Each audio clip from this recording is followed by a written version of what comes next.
Hey guys, Tony with Lux Foundation Solutions.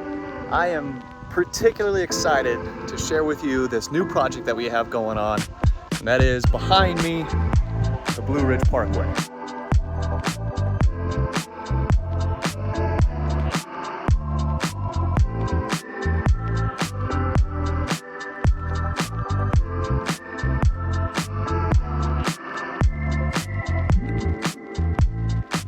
God, it is really hard to beat this office.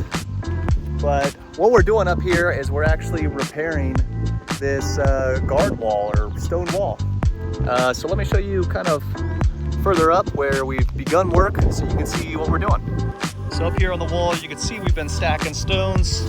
Basically, over time, a lot of these stones have just kind of washed off.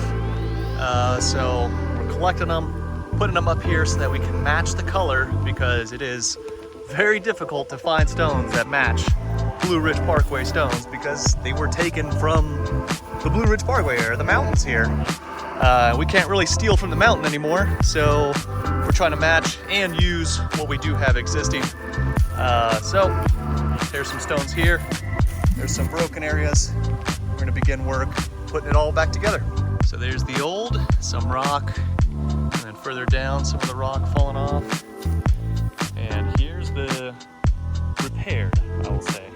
Some of the rocks are still off on the side because we still have to do parts of the wall, but at least the top cap is starting to look much better.